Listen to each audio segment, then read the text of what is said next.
KPM. Assalamualaikum dan salam sejahtera. Anda sedang menonton rancangan Didik TV KPM bagi slot sukses SPM 2022 Pejutan bersama saya Syafiqah Farahin dan saya akan menemani anda selama 1 jam pada hari ini. Baiklah, apa khabar murid-murid semua di rumah? Harapnya semua sihat-sihat saja dan ingat untuk sentiasa jaga diri anda ya.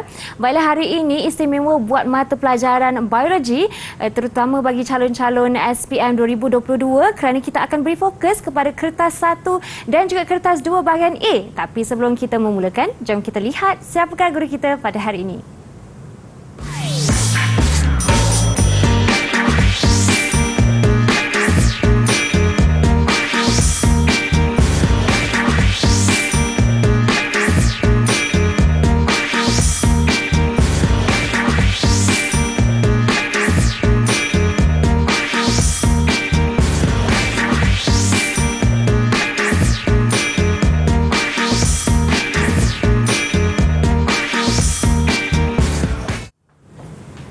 Baiklah, itulah dia guru kita pada hari ini yang akan mengajar kita mata pelajaran biologi dan ulang kaji sama-sama iaitu Cikgu Rama. Hai Cikgu, salam sejahtera. Hai Fika, how are you?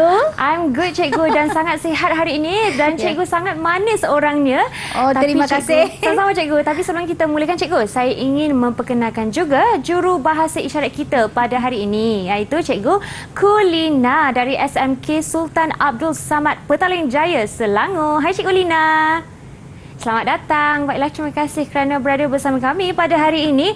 Dan Cikgu Rama, sebenarnya hari ini apakah jenis penerangan ataupun soalan yang kita akan fokus untuk calon-calon SPM 2022 kita Cikgu? Okey, murid-murid SPM 2022. Okey, saya tahu anda sangat-sangat gemetar sekarang sedang menghadapi SPM ya. Okey, so jangan bimbang. Hari ini teacher akan memberikan anda dalam slot pecutan kita ni, kita akan memberi soalan-soalan berfokus untuk paper 1 dan paper 2. Okey Cikgu, baiklah sebelum kita tanpa melengahkan masa Cikgu, jom kita mulakan ulang kaji kita Cikgu. Okey, thanks Fika. Alright, okay. So, hari ini kita akan membuat soalan berfokus untuk kertas 1 dan kertas 2 ya. So, sebelum kita masuk kepada kertas 1 dan kertas 2, jom kita fokus kepada apa format ya sebagai ulang kaji dan juga untuk peringatan murid-murid di luar sana ya. So, format biologi kertas 1 SPM, kertas 1 ini terdiri daripada soalan aneka pilihan. 40 soalan objektif dan soalannya ialah aneka pilihan. Ramai murid-murid rasa ini adalah yang tersenang kerana dia mempunyai jawapan Fika. Ya, tapi Cikgu. sebenarnya tidak. Kerana soalan-soalan daripada kertas 1 ini adalah daripada pelbagai aras.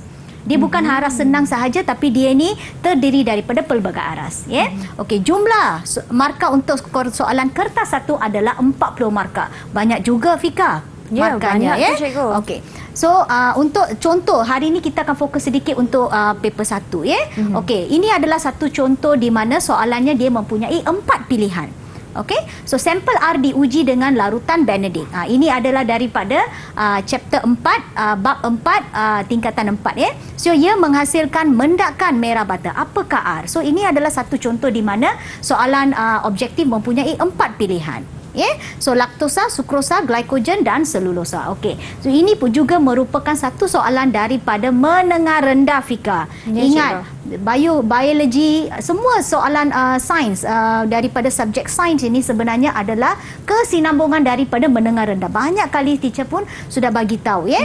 So, ini pun juga merupakan satu soalan daripada menengah rendah yang disambung dan mempunyai kesinambungan di chapter 4, bab 4 tingkatan 4 ya.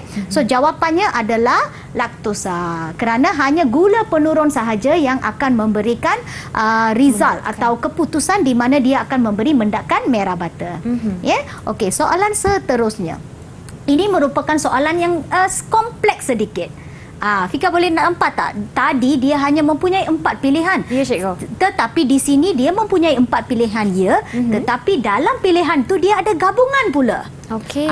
So inilah yang kita panggil sebagai soalan pelbagai aras, di mana murid-murid perlu memikirkan sedikit dalam pelbagai aras untuk mendapatkan jawapannya. Jawapannya tidaklah seterang-terangnya, mungkin memerlukan aras pemikiran dan pemahaman sedikit, ya.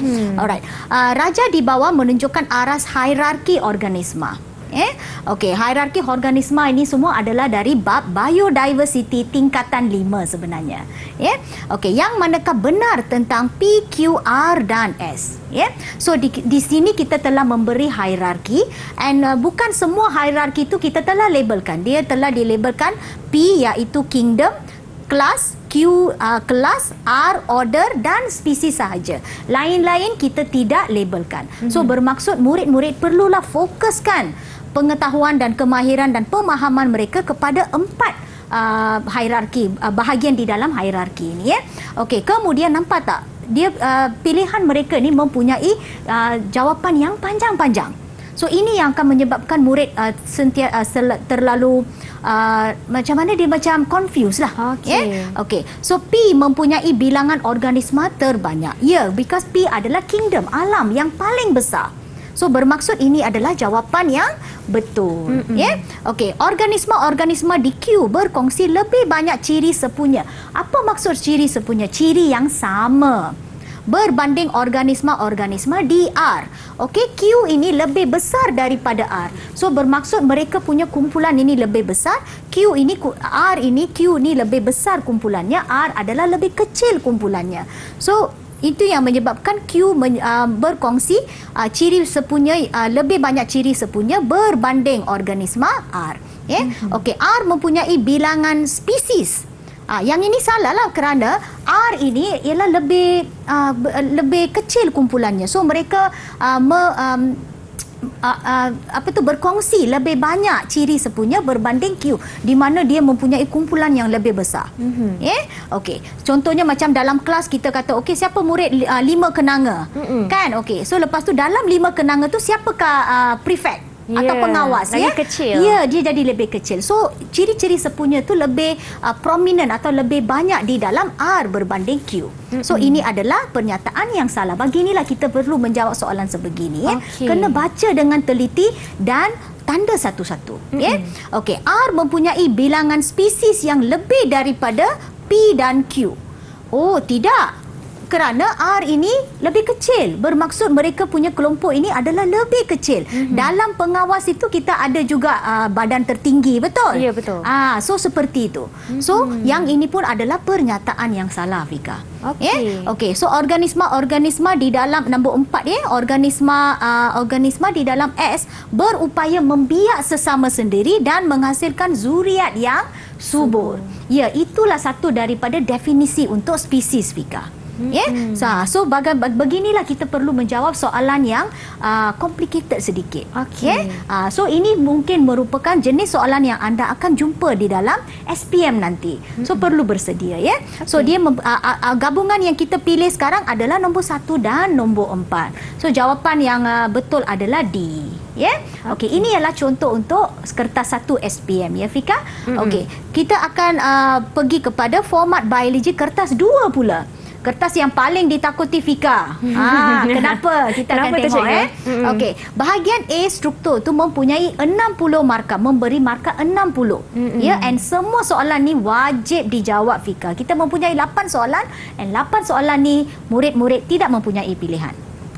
Okey, bahagian B ni adalah 20 markah, tapi mereka akan memberi pilihan. So relax sikit di sana, So kita pilih satu daripada 2 soalan yang diberikan. So murid mempunyai pilihan. Dia akan memberi markah 20 markah. Kemudian bahagian C pula, 20 markah adalah wajib dijawab. Ini pun sangat ditakuti oleh murid. Tapi jangan bimbang, kalau anda bersedia, semua akan menjadi lebih senang. Okey, jumlah markah kertas ini adalah 100 markah. Di sinilah pelajar rasa, murid-murid rasa sangat takut kerana kertas 2 ini membawa markah yang sangat-sangat besar. Okey. So, kita akan masuk kepada soalan pertama pilihan kita, soalan berfokus, Okey, Raja menunjukkan 3 kumpulan karbohidrat. Okey, so soalan yang teacher pilih untuk hari ini adalah daripada bab 4 tingkatan 4, Fika. So ini adalah satu soalan. Apabila kita tengok soalan struktur ini, soalan ini akan dibina daripada aras yang rendah, kemudian dia akan pergi kepada aras yang lebih tinggi. Alright. So ini adalah aras pengetahuan di mana murid kena tahu apabila mereka nampak gambar-gambar raja di sana, mereka perlu tahu apakah monomer tersebut. Sekarang soalannya berbunyi begini. Kita hendak kumpulan karbohidrat. So kumpulan karbohidrat ada 3. So murid-murid perlu tahulah X ini adalah daripada kumpulan karbohidrat mana, Y daripada kumpulan karbohidrat mana, dan Z adalah dari kumpulan karbohidrat yang mana. Ini adalah soalan aras pengetahuan sebenarnya, Fika. So jawapannya ialah X adalah daripada monosakarida. Mono tu bermaksud satu. So apabila X nampak tak, dia mempunyai satu saja, kan? So dia adalah monosakarida. Selalunya murid-murid selalu tanya satu kepada teacher, kalau saya salah ejaan, bagaimana teacher? Kan muridlah kita selalu juga, kan kita manusia akan membuat salah juga. Jangan bimbang, kalau boleh buatlah yang betul, tapi kalau sudah beberapa perkataan atau terlebih perkataan ke ABC itu terlebih tu, jangan bimbanglah. Okey, so ini adalah monosakarida. Y adalah disakarida. Nampak dia ada 2? Kan? So bermaksud dia ni di bermaksud 2. Okey, polisakarida. Poly means banyak. So beginilah kita kena tahu nama-nama dia. Okey. Soalan yang seterusnya, gambar raja yang sama, stimulus yang sama, Y terdiri pada, satu daripada kesilapan murid-murid yang selalu mereka buat ialah mereka selalu tidak tengok label secara betul, Fika. So kalau dia kata Y, saya sarankan pelajar, murid-murid tengok betul-betul, kalau boleh tandakanlah Y itu apa, atau contenglah, ini kertas anda boleh conteng, jangan bimbang. So tolong kalau dia kata Y, pastikan apa yang di tempat anda tandakan Y itu, terbina daripada 2 unit monomer. And size dia tu sama, betul? Size kan? Sama. Size yang sama, gambar dia pun daripada monomer yang sama. Bermaksud di sinilah murid perlu faham, di mana mereka perlu tahu dia ni apabila 2 monomer yang sama, apakah jenis disakarida ini. Berikan satu contoh karbohidrat yang berlabel Y dan namakan monomer tersebut. So jawapannya adalah maltosa, kerana hanya maltosa terdiri daripada, nampak tak, glukosa dan glukosa sama. Kalau dia memberi monomer yang sedikit berlainan, so mungkin adalah laktosa atau sukrosa. Because itu pun merupakan disakarida. Tetapi di dalam gambar raja diberi ini, dua-dua monomer ini adalah sama, Fika. So bermaksud murid perlulah tahu bahawa yang ini adalah glukosa dan glukosa. So dia adalah aras yang tinggi sedikit. Soalan seterusnya. So raja menunjukkan, nampak tak soalannya beransur menjadi sukar sebenarnya, kan? Tapi tidaklah sebegitu sukar kalau anda faham macam mana anda buat, raja menunjukkan 3 kumpulan karbohidrat, soalan yang sama. Z adalah polimer. So soalan pun dah start panjang dah. Tadi pendek, sekarang soalan sudah beransur menjadi panjang. Yang terbentuk melalui proses kondensasi. Ini semua adalah informasi-informasi atau tips-tips dalam soalan yang boleh murid gunakan sebagai panduan untuk menjawab soalan ni. Sebab itulah teacher selalu bagi tahu, kalau dapat soalan, baca soalan dengan betul, tolong gariskan seperti apa yang cikgu buat sekarang ni, supaya anda faham. Sering dijumpai di dalam haiwan. Penting ini sebenarnya perkataan yang sangat penting, Fika. Haiwan. Kerana polisakaride ini wujud di tumbuhan juga. Sebab itu teacher kata tolong gariskan, baca soalan tu dengan teliti dan tolong gariskan. Jelaskan kepentingan Z. Dia nak kepentingan Z. Bermaksud dia bukan saja tanya apakah benda tu, apakah itu Z, tetapi jelaskan apa pentingnya. So nampak tak, dia ini merupakan aras pemikiran yang tinggi sedikit. Jawapannya adalah glycogen. Kita mempunyai 3 jenis polisakarida, murid-murid semua mesti tahu, sekarang dah tahu. Kita mempunyai selulosa, kita mempunyai kanji, dan kita mempunyai glycogen. Tetapi glycogen sahajalah yang wujud di dalam haiwan, Fika. Ya, Sebab cikgu. itu teacher kata haiwan ini merupakan perkataan yang terpenting di dalam soalan ini. Kalau dia kata tumbuhan, bermaksud kita ada dua pilihan, kanji dan selulosa. Tapi dia sudah kata haiwan, bermaksud jawapan kita telah menjadi, kita panggil narrow down. Okey, Khusus. kepada khusus kepada haiwan tu glycogen sahajalah. Kepentingannya ialah dia merupakan makanan simpanan, Fika. Alright, makanan simpanan, iaitu polisakarida di dalam sel haiwan. Ya. Okey, terangkan asimilasi di hati manusia di mana X ditukarkan kepada Z. Okey, ini merupakan satu lagi soalan yang aras tinggi, di mana daripada bab 4 kita sudah lompat pergi bab 9. Form 4 pula. Okey, asimilasi ialah bagaimana semua unit monomer-monomer yang nutrien telah dicernakan ni digunakan di dalam manusia, di dalam badan kita, ya. Okey, asimilasi, anda perlu tahu ya apa perkataan asimilasi ini, ya. Okey, di hati manusia. Nampak tak, semua perkataan ini adalah sangat penting. Tolong murid-murid perlulah gariskan perkataan ini supaya boleh menjawab dengan betul. Ya, ditukarkan, X itu ditukarkan, di mana monomer itu ditukarkan kepada polisakarida, iaitu glycogen. So X berlebihan ditukarkan kepada Z oleh hormon insulin. Okey, di sini perkataan berlebihan ini sangat-sangat penting. Alright. So dia ini adalah perkataan yang sangat-sangat penting. Dia akan ditukarkan kepada glycogen oleh hormon insulin. Alright. Kerana bukan semua X akan ditukarkan kepada glycogen sebenarnya. Hanya yang berlebihan sahaja yang akan ditukarkan kepada glycogen sebenarnya. Ya. So ini pun disebabkan oleh suatu hormon yang kita panggil sebagai hormon insulin. Itulah asimilasi yang berlaku di dalam hati manusia.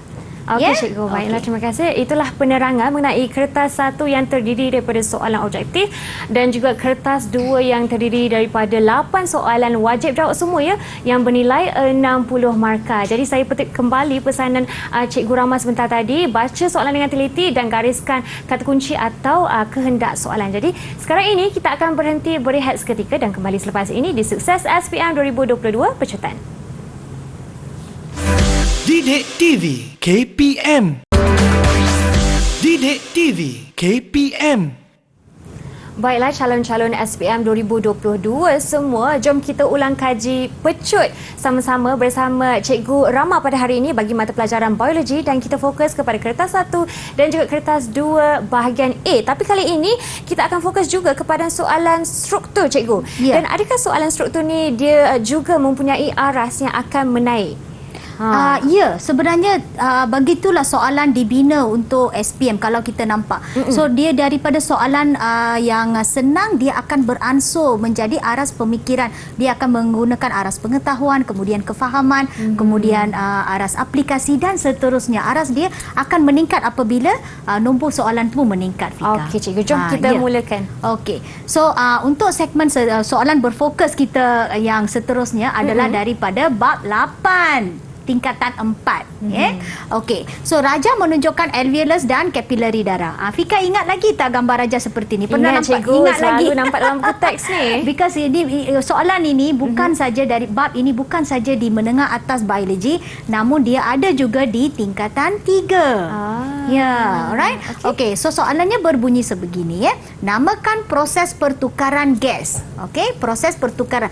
Fika tahu kan di alveolus dan kapilari darah adalah tempat di mana pertukaran gas berlaku. Sekarang kita perlu namakan proses pertukaran gas antara alveolus dan kapilari darah. Ini kerana soalan ini adalah soalan aras rendah, dia membawa 1 markah saja. Bermaksud aras pengetahuan. Okey. Okey, so proses pertukarannya adalah resapan ringkas. Okey, so yang ini adalah pengetahuan ini adalah daripada bab 3 tingkatan 4. Okey. Di mana kita belajar tentang apakah jenis pengangkutan aktif, pengangkutan pasif. Di sinilah yang asas biologi itu akan digunakan di sini. So bermaksud murid-murid perlu tahu bahawa proses pertukaran gas ini akan menggunakan resapan ringkas dan bukan resapan lain seperti osmosis atau resapan berbantu, tidak. So ini merupakan aras pengetahuan, aras yang terendah. Okey, kemudiannya soalan yang kedua adalah Terangkan, nampak tak? Terangkan bermaksud sudah tinggi sedikit arasnya. Pertukaran gas respirasi antara alveolus dan kapilari darah. Okey, so di sini saya pernah nampak soalan ni memang teacher pilih kerana saya nampak murid-murid saya sebenarnya pun membuat banyak kesilapan dalam soalan sebegini. Fika tahu kan di dalam alveolus ini kita gas yang bertukar adalah oksigen dan karbon dioksida. Selalunya apa kesilapan yang murid buat ialah mereka akan kata oksigen lebih tinggi di alveolus berbanding karbon dioksida di alveolus. Tidak boleh. Anda perlu membandingkan gas yang sama di tempat yang berlainan. Ingat ya, murid-murid di sekalian, anda perlu membandingkan gas yang sama di tempat yang berlainan. Jangan bandingkan gas yang berbeza di tempat yang sama.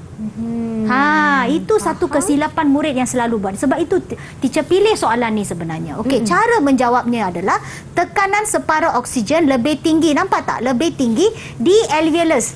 Gas yang sama, tempat yang berlainan. Kan? Okay. So jadi because ini merupakan resapan ringkas seperti soalan yang tadi tu, oksigen meresap dari alveolus ke kapilari darah. Begitulah darah terdioksigen menjadi beroksigen. Alright? So jangan lupa ya, apabila gas respirasi, murid-murid jangan ingat hanya oksigen sahaja. Karbon dioksida juga melakukan pertukaran di sana. Kerana soalan ini memberi 3 markah. So, anda perlu memberi penghormatan kepada karbon dioksida juga. Jangan lupa, tahu. So, tekanan separuh karbon dioksida adalah lebih tinggi di kapilari darah berbanding alveolus. Nampak tak? Gas yang sama di tempat yang berbeza. Bukan gas yang berbeza di tempat yang sama. Teknik yang sangat penting. Perkara yang sangat penting teacher nak bagi tahu hari ini. Okey, so karbon dioksida akan meresap dari darah di kapilari ke dalam alveolus. Alright? Boleh Fika? Boleh cikgu. Boleh duduk SPM lah ni ya. Alright, okey, soalan seterusnya. Okey, inilah yang kita panggil sebagai soalan soalan kebat, di mana setiap bahagian di fisiologi manusia kita telah masukkan satu elemen di mana isu kesihatan supaya kita boleh nampak kesinambungan apa yang kita belajar kepada kehidupan seharian. Kalau biologi selalunya adalah penyakit lah ya kan? Okey. So Raja menunjukkan alveolus normal dan alveolus pesakit emfisema.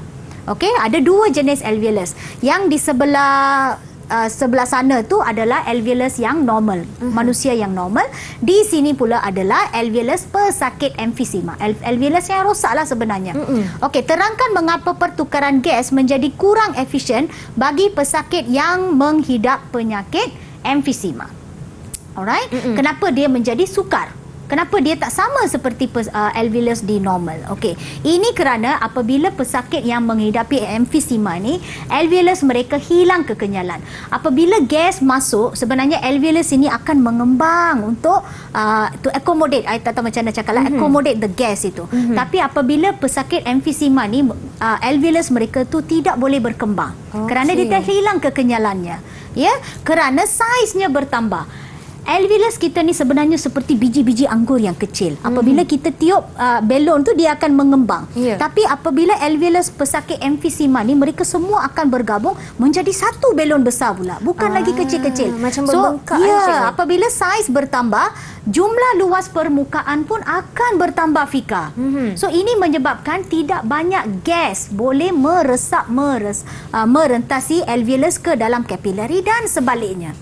Itu yang menyebabkan pesakit-pesakit emfisema ni selalu kurang oksigen, atau mereka menjadi lelah, mereka selalu letih kerana kurang oksigen. Kerana alveolus mereka ni telah rosak. Keadaan ini kita panggil sebagai emfisema. Bermaksud murid-murid perlu tahu ya apa beza antara pesakit emfisema, alveolus pesakit emfisema dengan alveolus normal. Nampak tak? Kena tengok. apabila pesakit alveolus normal ni dia terdiri daripada alveolus yang individual. Macam satu-satu, sebiji-sebiji. Kapilari pun boleh nampak. Ya, tetapi di dalam pesakit alveolar emphysema ni semua seperti nampak seperti semua sudah bergabung. So ini akan menyebabkan luas permukaan itu menjadi rendah. So pertukaran gas pun menjadi kurang. Okey. So anda perlu ingat, ini adalah satu soalan yang kita panggil sebagai soalan yang kebat, kerana dia melibatkan kehidupan seharian di mana melibatkan penyakit dan bagaimana apa yang sebenarnya menyebabkan isu tersebut. Okey, Cikgu Rama. Baiklah, itu antara contoh soalan berfokus ya Cikgu, dan melibatkan pelbagai teknik untuk menjawab. Contoh macam namakan dan juga terangkan ada beza untuk jawab soalan tersebut. Jadi sekarang ini Cikgu, kita akan berhenti berehat dan kembali selepas ini di Sukses SPM 2022 Pecutan. Didik TV KPM. Didik TV KPM. Baiklah calon-calon SPM 2022, anda masih lagi bersama kami di slot ini, dan hari ini mata pelajaran kita biologi bersama Cikgu Rama. Dan Cikgu, untuk segmen kali ini tajuknya soalan struktur biodiversity dan kita fokus kepada tingkatan 5 ya Cikgu? Ya, tadi dua soalan itu adalah daripada tingkatan 4. Sekarang segmen seterusnya teacher mengambil satu soalan berfokus daripada tingkatan 5 pula. Okey Cikgu, jadi kerana ini rancangan pecut, jadi jom kita pecut. Ya, okey. So soalan yang teacher pilih adalah daripada bab biodiversity seperti yang Fika cakap. Dia ni adalah bab 8 lah. Ya. Okey. So soalan yang teacher pilih ada berbunyi sebegini. Raja menunjukkan 3 jenis organisma dari alam yang berlainan. So ini semua merupakan contoh-contoh organisma daripada alam-alam. Kita mempunyai 6 alam dan ini adalah 3 daripadanya. Ya. So di sini murid perlulah peka terhadap apakah jenis organisma ini dan apakah alam yang mereka duduki itu. Ya. Okey. Jangan bimbang, mereka akan memberi organisma yang anda tahu. Mereka tidak akan memberi organisma yang sangat di luar dunia. Tidak. Okay. Itu tidak adil lah pada calon ya. Okey, namakan alam organisma Q, R dan S. Okey, selalunya kesilapan murid Fika. Even murid saya pun di sekolah pun apa yang mereka buat ialah mereka cuai Fika. Itu yang kita sangat-sangat sedih. Tolonglah ya. Tolong apabila tengok dengan teliti, Q itu apa, R itu apa, S itu apa. Tolong gariskan, tolong tulis, tolong cek berkali-kali. Ya, jangan overconfident sangat ya. Okey, so jawapannya adalah Q adalah protista. So anda perlu tahu, ya, anda perlu tahu mereka ni daripada kingdom mana. Okey, R adalah fungi. Okey, ramai juga murid-murid saya apabila saya memberi soalan yang sama pada murid saya, mereka jawab kulat. Okey. So bagi saya tidak terima kulat kerana kulat itu bukan nama yang khusus untuk alam itu. Itu adalah nama yang kita panggil layman term dalam bahasa hari-hari. Ya, fungi merupakan nama untuk alam dia. Sebab itu teacher pilih soalan yang ada kulat supaya teacher boleh ingatkan murid-murid di luar sana. Tolong jangan fikir selalu kita panggil ini ialah kulat, ini ialah cendawan. Tolong jangan tulis cendawan di sana. Ya, ini adalah nama alam. Ya. Okey, kemudian S adalah plante. Alright, bukan planta plante kita panggil. Okey. Alright, PLANTAE. So dia punya ini semua adalah terma. Ini yang selalu murid membuat kesalahan. Ya, apabila mereka tidak mengeja dengan betul.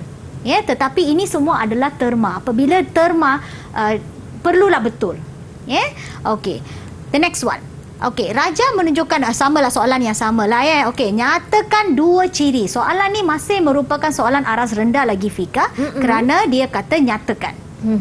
Nyatakan 2 ciri. Apabila 2 ciri dan memberi 2 markah, bermaksud ini masih lagi soalan aras rendah sebenarnya.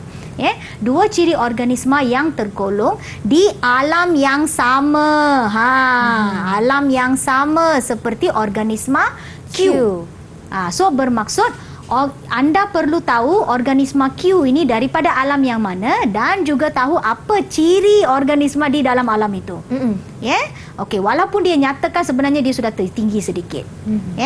Okey, so ia merupakan nampak tak di sini kita mempunyai banyak terma. Eukaryote. Semua ciri-ciri ni teacher ambil daripada buku teks kita saja, Fika. Anda boleh mendapat jawapan yang sama daripada buku teks.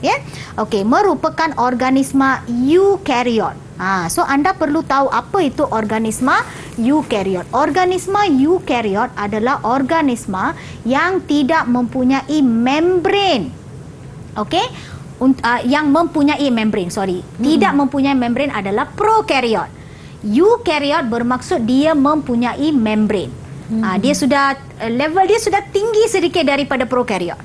Okey, prokaryote adalah seperti bakteria dan eubacteria and so on. Okey, so ini adalah eukaryote, bermaksud nukleus mereka sudah bermembran dan organel mereka pun sudah bermembran. Tadi teacher nak letak saja eukaryote, lepas tu teacher tak puas hati kan, lupa nak cakap ke apa ke, teacher letak lagi kat bawah tu apa sebenarnya penjelasan untuk eukaryote tu sebenarnya. Okey, ia merupakan organisma unisel atau multisel. Okey, apa Fika ingat lagi tak apa tu maksudnya unisel? Unisel maksudnya satu sel je. Unit itu satu. Betul lah. Unit itu bermaksud dia mungkin wujud sebagai satu sel saja atau multisel. Mungkin dia ni banyak sel sedikit. Alright. Okey. Heterotrof atau autotrof. Ini semua merupakan terma-terma yang penting yang murid-murid perlu tahulah di dalam alam ini. Heterotrof. Apa maksud heterotrof? Heterotrof bermaksud mereka tidak boleh membina makanan sendiri. Mereka terpaksa makan daripada luar dan mereka mesti digest. Mereka mesti cernakannya untuk mendapatkan nutrien dia. Manakala kalau dia ini autotrof, okey, seperti Spirogyra and so on, mereka ini boleh membina makanan sendiri. Fotosintetik. Tetapi mereka masih tidak. Kenapa? Okey, mungkin Fika tanya, kalau dia ni autotrof, kenapa dia tak masuk dalam kumpulan plante kan? Kenapa dia tak masuk dalam kumpulan itu? Kerana mereka ini tidak mempunyai organisasi yang kompleks. Sebab itulah mereka masih sangat-sangat ringkas. Hidup walaupun mereka boleh membuat fotosintesis, mereka masih merupakan organisma yang sangat-sangat ringkas. Di mana mereka tidak menjalani pembezaan yang kompleks, mereka tidak mempunyai tisu. Tisu ini adalah daripada sel-sel yang telah menjalani pembezaan. Mereka tiada tu. So, mereka boleh menjalankan semua fungsi hidup. Semua fungsi hidup, 7 fungsi hidup mereka boleh jalankan tanpa tisu yang khusus. Sangat simple. Mereka ni sangat-sangat ringkas. Tetapi mereka bolehlah daripada golongan heterotrof atau autotrof. Sama ada mereka makan atau mereka perlu membuat makanan sendiri. Alright, okay. The next question. Ini soalan tinggi sedikit, okey? Mengapa organisma R dikelaskan ke dalam alam yang tersendiri dan tidak dikategorikan ke dalam organisma S? Soalannya sekarang dia kata kenapa dia masuk dalam R, alam dia sendiri. Walaupun dia macam tumbuhan juga kan, cendawan kan, ramai ingat cendawan tu macam tumbuhan. Tapi sebenarnya tidak. Kenapa? Kerana kenapa dia tak masuk tu? So murid perlu tahulah apa ciri dalam fungi tu yang menyebabkan dia tidak boleh dimasukkan ke dalam plant ini. Okey. So dinding kulat sel kulat diperbuat daripada, dalam English kita panggil chitin lah. Perkataan ini anda perlu tahu. Kerana dia tiada perkataan gantian yang lain. So perlu tahu. Okey. So terdiri daripada chitin dan bukannya selulosa. Di mana organisma R, all the plants ini mereka mempunyai dinding yang diperbuat daripada selulosa. Kedua-duanya adalah unsur yang lain. Jenis yang lain. Okey, kulat bukan autotrof. Tumbuhan adalah autotrof kerana mereka selalu membuat fotosintesis. Kan? Perkataan yang sangat biasa kita guna. Tetapi kulat ini sebenarnya mereka tidak mempunyai klorofil. Sebab itu mereka bukan autotrof. Dan mereka ini selalunya adalah parasit atau saprofit. Bermaksud mereka tidak mempunyai sistem pencernaan di dalam badan mereka, Fika. Mereka perlu mencernakan di luar dan meresapnya ke dalam badan mereka. Itu yang mereka berkata di luar haifa dia. Okey, so mereka kalau ada benda yang mati, kan mesti ada kulat sebagai pengurai. Mereka akan duduk di luar badan benda yang mati atau bangkai itu, and mereka akan merembeskan enzim, and lepas mereka digest, mereka cernakan, mereka akan tarik ke dalam badan mereka. Begitulah mereka hidup. Alright, okey. Itu sajalah untuk segmen ini. Itulah dia petikan soalan berstruktur dari bab 8 tingkatan 5 biodiversity. Dan cikgu, pentingnya sebenarnya ingat nama ataupun terma dalam tajuk ini kerana ini adalah antara contoh bab yang banyak menggunakan terma-terma tertentu. Jadi gunakan yang betul. Kalau kulat dinamakan sebagai alam yang betul, iaitu fungi. Okey cikgu, jom kita akan berhenti berehat dan kembali selepas ini di Sukses SPM 2022 Pecutan. Didik TV KPM. Didik TV KPM. Anda masih lagi bersama kami di rancangan Didik TV KPM bagi slot Sukses SPM 2022 Pecutan.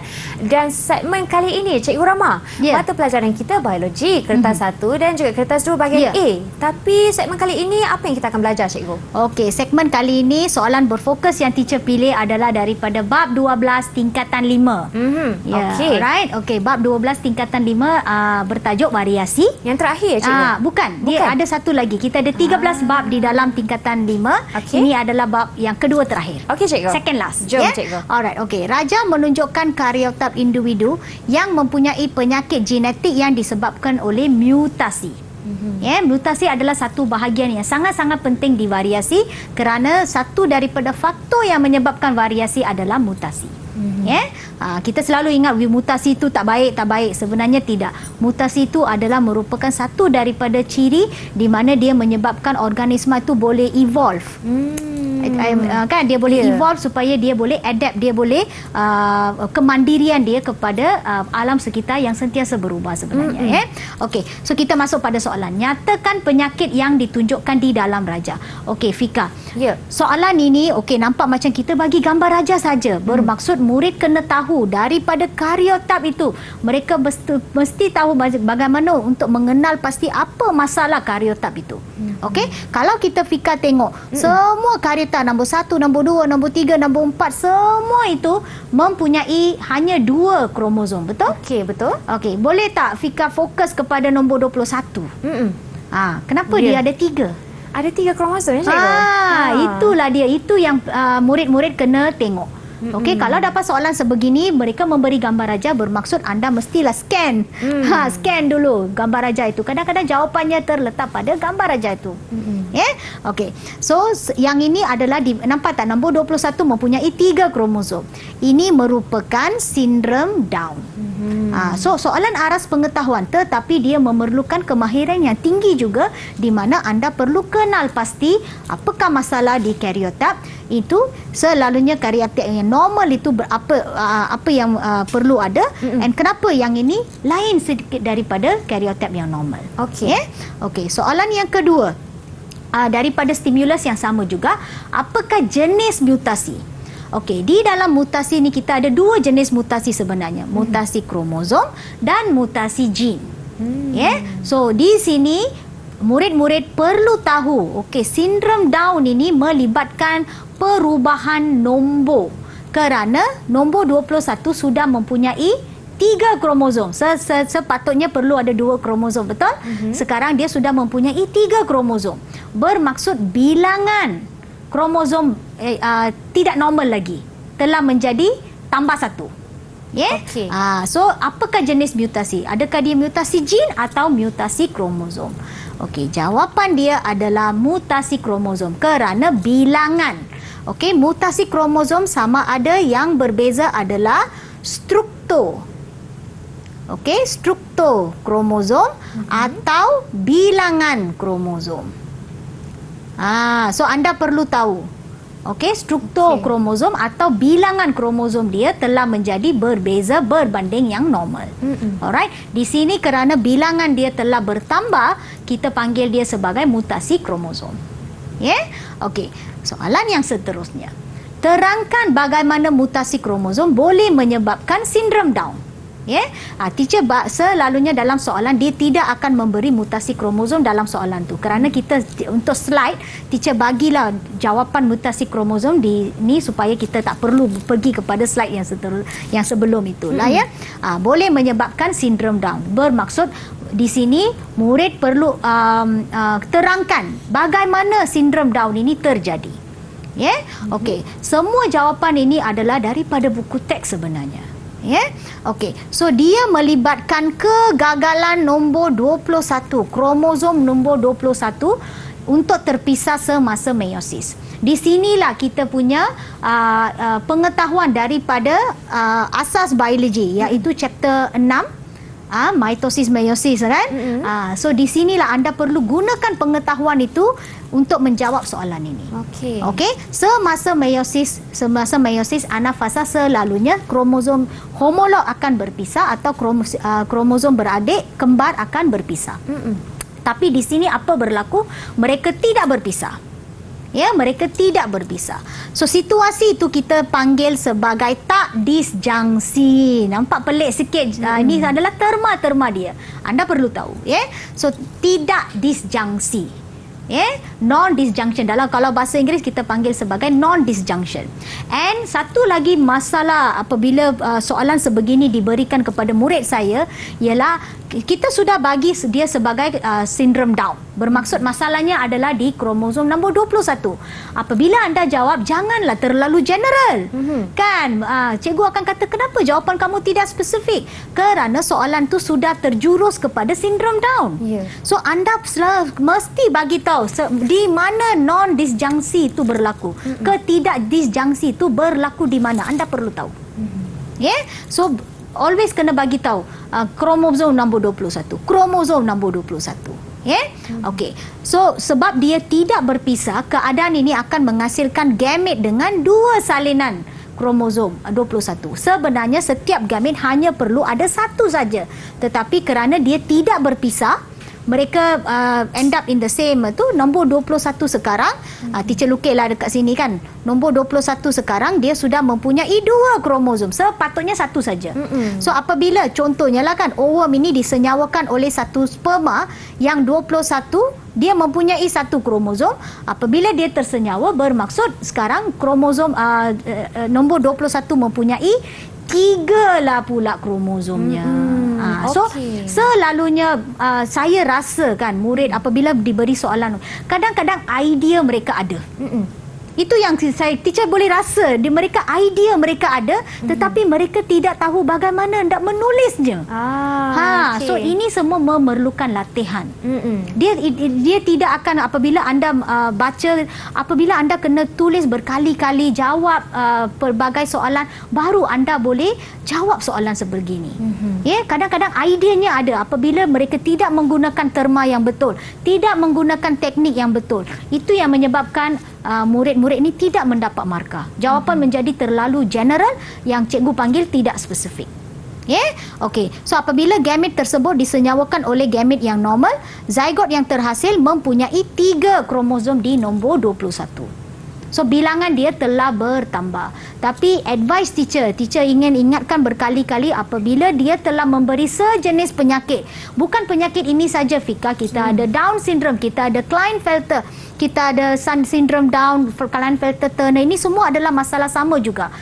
Tolong fokus apabila kalau soalan sebegini keluar, tolong fokus kepada penyakitnya. Jangan memberi jawapan yang terlalu umum. Kalau dia 21 lah. Kan fokus kepada itu. Okey. So next question. Ini adalah soalan kita yang terakhir Okey. So ini adalah satu jenis stimulus di mana tadi semua gambar kan Fika, kan? Ini adalah pernyataan. Soalan sebegini kan, saya rasa kalau saya bagi pada budak saya, murid saya sains alam syah kan, pelajar dia memang malas nak baca. Itulah dia nak tengok gambar je. Kalau gambar mereka, saya rasa sebagai cikgu cikgu kan, saya rasa mereka lebih fokus. Tapi pernyataan ni pun kita tidak boleh lari. Memang kadang-kadang kita ada juga pernyataan. Sebab itulah cikgu pilih soalan sebegini untuk memberi pendedahan, ya. Okey, pernyataan di bawah menerangkan pokok-pokok daripada spesies yang sama ditanam dalam dua plot yang berbeza. Kita ada dua plot berbeza, X dan Y. Tiada gambar raja, hanya pernyataan ya di sebuah ladang. So plot di Y ini semua pokok-pokoknya ditanam daripada kultur tisu. Ini kultur tisu ni adalah pengetahuan daripada bab 6. Fika mesti fikir, hey, tadi teacher kata bab 12. Kenapa teacher selalu lompat pergi form 4? Inilah biologi.